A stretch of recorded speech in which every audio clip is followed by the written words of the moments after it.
इसलिए मुझे गांव आना बिल्कुल भी नहीं पसंद। फोन के नेटवर्क भी भाग जाते हैं। सोचा था गांव जाकर ढेर सारी वीडियो बनाऊंगी, लेकिन यहाँ तो टावर ही गायब है। माया तो यहाँ है और मैं तुझे बाहर आंगन में ढूंढ रही थी। चल छत पर, तेरी ताई ने बिस्तर लगा दिया है। लेकिन ताई जी ने छत पर बिस्तर क्यों लगाया है? यहाँ है तो नीचे इतने कमरे सोने के लिए। बेटा, गाँव में सब लोग छत पर ही सोते हैं। ठंडी ठंडी हवा जो चलती, नीचे तो कमरों में घुटन रहती है बस। मैं तो नहीं सोऊंगी छत पर। मैं नीचे गर्मी में सोना पसंद करूंगी, लेकिन छत पर इस तरह सबके साथ बिल्कुल नहीं। आप तो जानती है कि मुझे प्राइवेसी चाहिए होती है। ऐसे कैसे सबके साथ सो सकती हूँ? बेटा, ये सारी बातें मायके तक ही ठीक रहती है। कल को ससुराल जाएगी तो वहाँ क्या इसी तरह के नखरे दिखाएगी? जो लड़कियां मायके में हर छोटी छोटी चीज में नखरे दिखाती है ना, तो उनको ससुराल भी ऐसा ही मिलता है। कल को तेरे ससुराल वाले छत पर सोने वाले निकले तो तू क्या करेगी?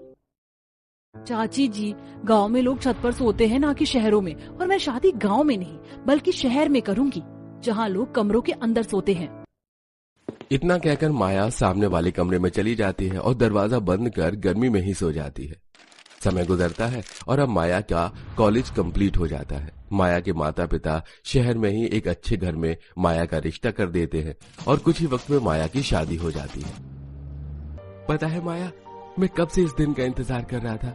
आज फाइनली हम दोनों एक दूसरे के हो चुके हैं। अंकित, मैं खुद बेसब्री से इस दिन का इंतजार कर रही थी। वैसे तुमने सोचा है कि हम हनीमून पर कहाँ जाएंगे? अंकित माया एक दूसरे का हाथ पकड़कर बातें कर ही रहे होते हैं कि तभी अंकित खांसने लगता है। यहाँ तो पानी ही नहीं है, आप रुकिए, मैं किचन से पानी लेकर आती हूँ। माया ससुराल में अभी नई थी, इसलिए उसे रसोई ढूंढते हुए थोड़ा समय लग जाता है और रसोई ढूंढते ढूंढते माया ये नोटिस करती है कि उसके ससुराल में जितने भी कमरे हैं वो सब खाली हैं। देर रात होने पर भी माया को कहीं पर भी उसके ससुराल वाले नजर नहीं आते। अंकित को पानी देने के बाद जब माया उसे इस बारे में बताती है, आज मौसम काफी अच्छा है ना, इसलिए सब लोग छत पर सो रहे हैं, इसलिए तुम्हें घर में कोई दिखा नहीं। मुझे लगा कि आज हमारी सुहाग रात है ना, इसलिए सभी घर वालों ने हमें प्राइवेसी दे दी। सारी रात दोनों दूल्हा दुल्हन प्यार भरी बातें करते हैं। अगले दिन माया सवेरे उठती है और अपनी ससुराल की सारी जिम्मेदारियों को संभाल लेती है। रात के खाने के बाद जब माया किचन समेटकर अपने कमरे में आती है, ये क्या है? मेरा बिस्तर कहाँ गया? चादर तकिया कुछ भी नहीं है कमरे में।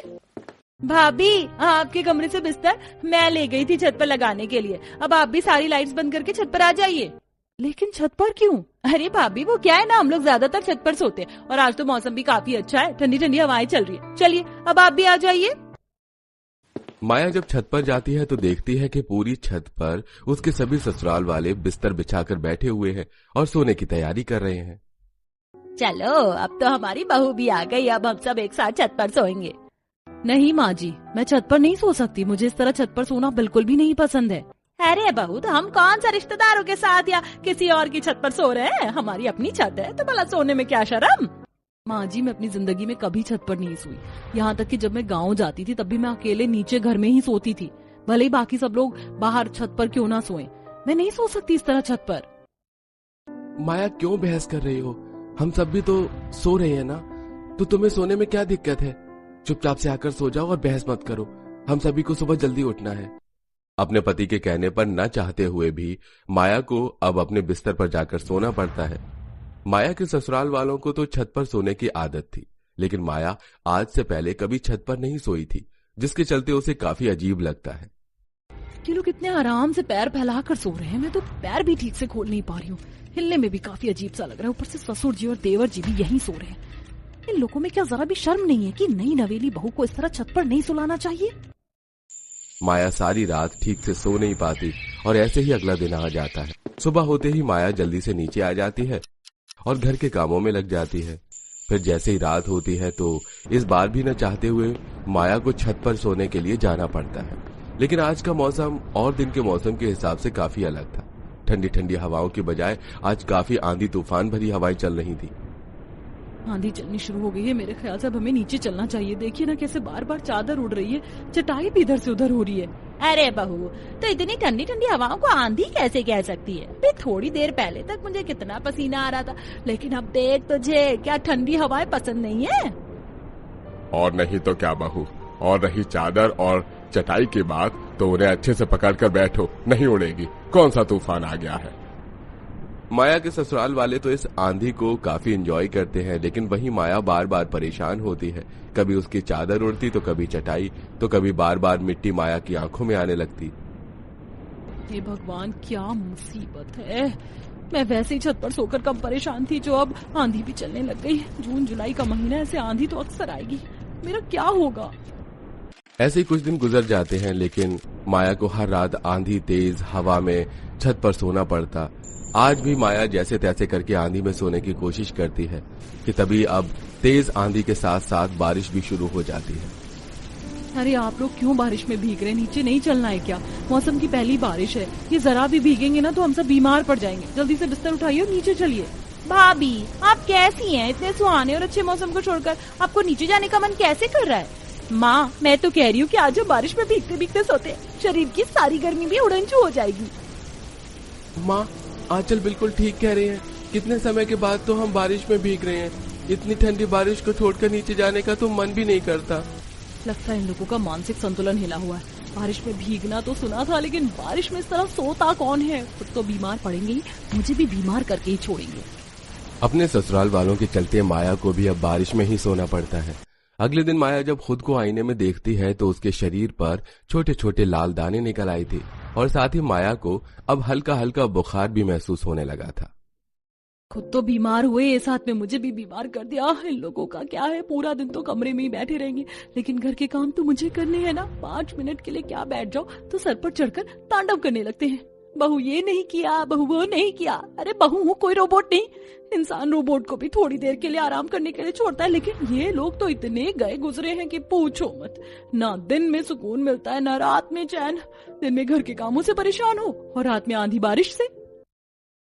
ऐसे कुछ दिन गुजर जाते हैं। माया सबके खाने के बाद प्लेट उठा रही होती है कि तभी वो अपनी सास और नंद को बात करते हुए सुनती है। आज का मौसम तो और भी दिनों से ज्यादा अच्छा हो रहा है। चलिए ना, आज भी हम छत पर ही चलकर सोते हैं। बेटा, हम तो रोज ही छत पर सोते हैं और अब तो मुझे छत के बिना कहीं नींद ही नहीं आती है। थोड़ी देर बाद छत पर जाकर सबके लिए बिस्तर लगा देना। ये लोग तो आज भी छत पर सोने का प्लान बना रहे हैं, और आज तो हवाएं भी काफी तेज चल रही हैं। अगर इसी तरह मैं आंधी में छत पर सोती रही तो एक दिन मैं ही ना उड़ जाऊं।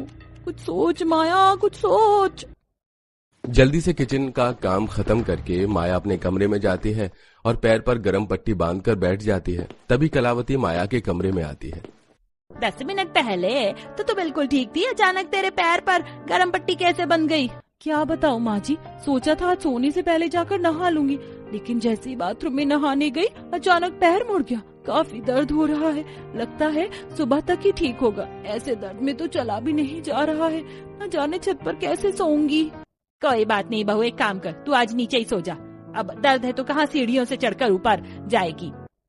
इतना कहकर कलावती माया के कमरे से चली जाती है, तो वहीं माया की तो खुशी का कोई ठिकाना ही नहीं रहता। माया जल्दी से बिस्तर से खड़े होकर नाचने लगती है कि तभी अचानक कलावती मायावती के कमरे में जाती है और माया को यूं इस तरह नाचता देख।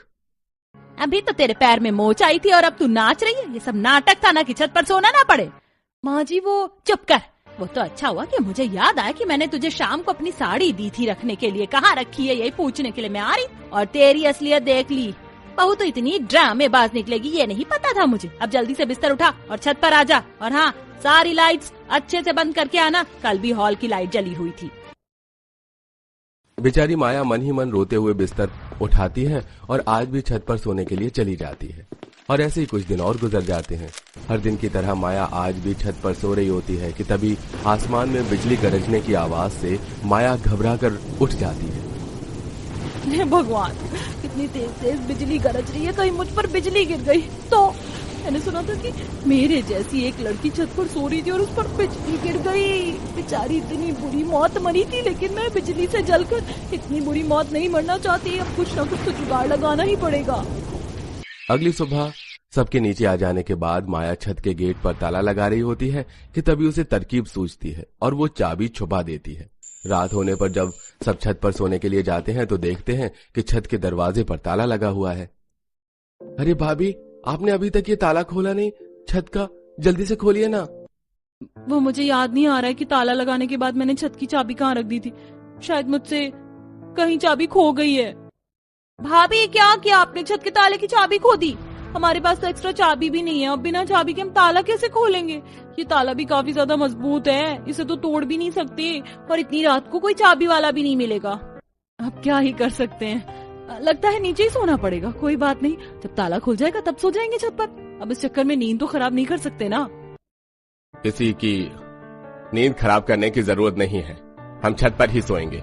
माँ पड़ोस वाली आंटी के घर से हम लोग उनकी छत पर पहुँचते हैं, उनकी और हमारी छत मिली हुई है, तो हम आराम से छत पर सो सकते हैं, और सुबह तो चाबी वाला गली के नुक्कड़ पर मिल ही जाएगा। इनका मुंह बंद नहीं रह सकता कभी, क्या जरूरत है ये बोलने की। ये भगवान, मेरा खुद का सिक्का ही खोटा है तो मैं क्या ही दूसरों को बोलूं। अंकित की वजह से आज भी माया को अपने ससुराल वालों के साथ आंधी और बारिश में ही सोना पड़ता है, और रोज कभी आंधी तो कभी बारिश में सो सोकर माया की कभी तबीयत खराब होती तो कभी उसके शरीर पर गर्मी से दाने निकल आते। आज माया अपने ससुराल वालों के साथ छत पर बैठकर आइसक्रीम खा रही होती है कि तभी इतनी तेज आंधी चलने लगती है कि माया की हाथ में रखी हुई आइसक्रीम सीधा उसके मुंह पर जा लगती है, जिसे देख सभी हंसने लगते हैं।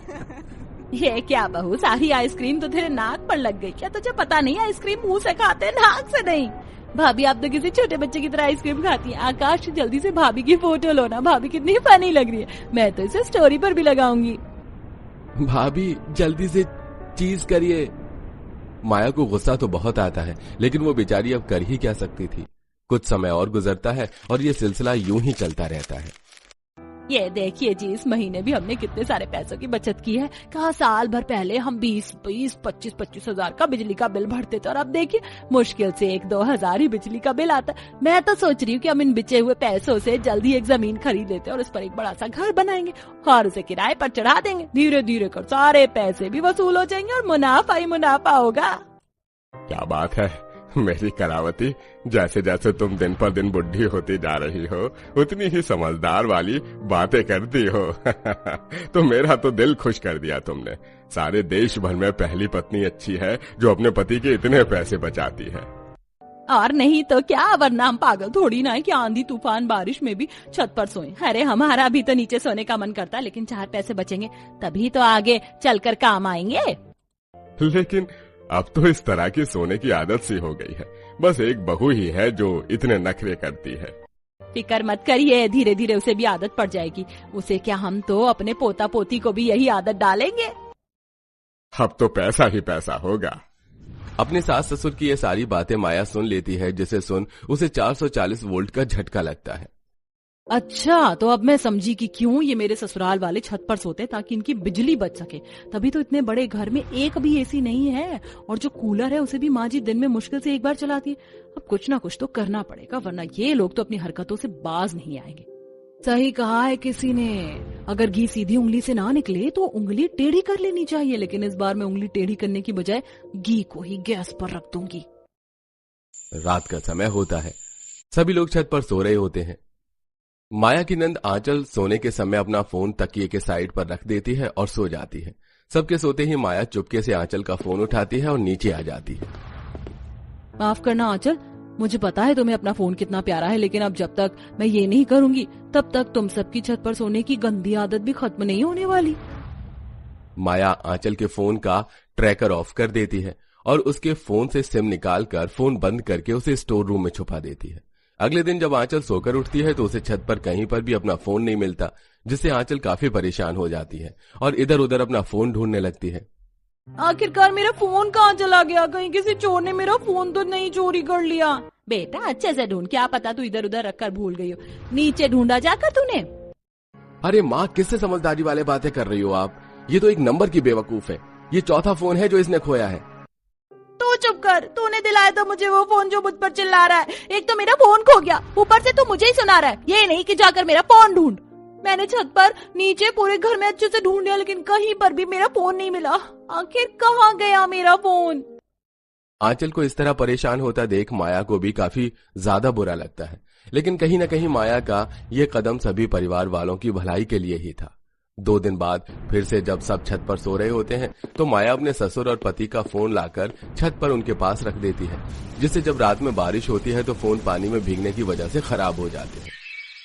अरे जब से आंचल का फोन छत पर से गायब हुआ है तब से मैं तो अपना फोन नीचे ही रखता था, तो ये मेरा फोन छत पर कैसे आया? जहां तक मुझे याद है मैं तो फोन लेकर छत पर नहीं आया था। लेकिन लेकर तो मैं भी नहीं आया था, लेकिन क्या पता हम लेकर आए हों और हमें याद ही ना हो। लेकिन अब क्या ही फायदा, हो गया ना नुकसान। उस दिन 25,000 का नुकसान और आज 60,000 का नुकसान। पता नहीं क्या हो गया ये। जब तक ये नुकसान नहीं होंगे तब तक आप लोगों को अकल भी तो नहीं आएगी। ये आंधी तूफान, बारिश में सोना हमारे लिए कितना खतरनाक साबित हो सकता है, ये आप लोग नहीं जानते। चंद पैसों को बचाने के चक्कर में आप लोग अपनी जिंदगी के साथ खिलवाड़ कर रहे हैं, जो अब मैं नहीं होने दूंगी। सुबह के तकरीबन घड़ी में 4 बज रहे थे। माया जल्दी से उठती है और नीचे घर में जाकर पूरे कमरे का दरवाजे और अलमारियां खोल देती है, सारा सामान इधर उधर बिखेर देती है और वापस छत पर जाकर चुपचाप से सो जाती है। सुबह होने के बाद जब सब लोग नीचे आते हैं और घर की ऐसी हालत देखते हैं, ये भगवान, ये क्या हो गया? हमारे घर में चोरी हो गई। न जाने वो चोर क्या क्या लूट कर ले गए होंगे, लेकिन ये घर के अंदर कैसे आए? अरे घर का मेन दरवाजा तो बंद है, तो चोर घर के अंदर कैसे आ सकते हैं? मैंने चेक किया है, शायद वो हमारे बाथरूम की खिड़की से आए हैं। हमारी बाथरूम की खिड़की थोड़ी बड़ी है और खुली हुई भी है, लगता है वहीं से चोर घुस आए। लेकिन कितनी अजीब बात है ना, हमारे घर में चोर आए और कोई भी सामान इधर से उधर नहीं हुआ, बस कपड़े फैले और अलमारियां खुली है, ना पैसे चोरी हुए ना गहने। ऐसा कैसे चोर थे ये जिसने कुछ भी नहीं चुराया? आखिरकार ये हमारे घर में करने के लिए क्या आए थे? क्या पता माँ जी, चोर पहले तहकीकात करने के लिए आए हों कि कौन सा सामान कहाँ रखा है, घर में कोई कीमती सामान है भी या नहीं, और 4 दिन बाद फिर से ये चोर हमारे घर में घुस आए। इस तरह के चोर काफी खतरनाक होते। ऐसी चोरी कुछ सालों पहले मेरे मोहल्ले में भी हुई थी। उस परिवार वालों ने इस पर ज्यादा ध्यान नहीं दिया, लेकिन जब चोरी हुई तो घर का सामान लूट कर भी ले गए और घर के आदमी का कत्ल भी कर दिया। भगवान न करे ऐसा हमारे साथ हो। अगर हम सब लोग नीचे सोते तो शायद ऐसा नहीं होता। इतना कहकर माया किचन में चली जाती है तो वहीं कलावती और सुधीर अपने कमरे में बैठकर इस हादसे के बारे में बात करने लगते हैं। सुनिए जी, मेरे ख्याल से अब हम लोगों को नीचे ही सोना चाहिए। छत पर सोने की वजह से पहले आंचल का फोन कहीं आंधी तूफान में उड़कर चला गया, फिर बारिश में आप दोनों का फोन गीला हो गया। कम से कम 1 लाख का नुकसान हुआ है, और अब चोर हमारे घर में घुस आए। वो तो भगवान की कृपा है कि किसी ने कोई सामान नहीं चुराया। घर में काफी पैसे और गहने रखे हुए, अगर कल को चोरी हो गई तो क्या करेंगे हम? मैंने सोचा है कि हम लोग अब से छत पर नहीं सोएंगे। चंद पैसों को बचाने के चक्कर में लाखों रुपए का नुकसान थोड़े ना होने देंगे। और नहीं तो क्या। और जब से बहू के मुंह से वो कत्ल वाली बात सुनी है, तब से मेरा दिल सहम सा गया है। उसी रात माया जब फिर से छत पर बिस्तर लगाने के लिए जा रही होती है कि तभी पीछे से कलावती उसे आवाज देते हुए रोकती है। माया बहू, कोई जरूरत नहीं है बिस्तर छत पर लगाने की। अब से हम में से कोई भी छत पर नहीं सोएगा। लेकिन क्यों माँ जी, अब तो मुझे छत पर सोना अच्छा लगा था। हम लोग छत पर क्यों नहीं सोएंगे? छत पर सोने की वजह से घर की बिजली की भी कितनी बचत होती थी। हम पागल थोड़ी ना चंद पैसों के लिए छत पर जाकर सो जाएंगे और पीछे से घर में चोरी करवा देंगे। अब तो हम सब नीचे सोएंगे। अगर घर में एसी लगवाना है तो वो भी लगवा लेना, लेकिन अब से हम में से कोई भी छत पर नहीं सोएगा। माया कलावती के सामने चुप रहती है, लेकिन अपने कमरे में आकर काफी खुश होती है। माया और उसके ससुराल वाले आराम से नीचे ही सोते हैं, जिससे माया को आंधी तूफान और बारिश में नहीं सोना पड़ता, और अब माया सुकून की नींद लेती है। और अब माया के ससुराल वाले भी कभी छत पर सोने की दोबारा कोशिश नहीं करते। अगर उनका मन भी करता तो वो थोड़ी देर छत पर जाकर बैठ जाते हैं, जिससे माया अब अपने ससुराल में हंसी खुशी रहती है और अपने एक वाले कमरे में अपने पति के साथ सोती है।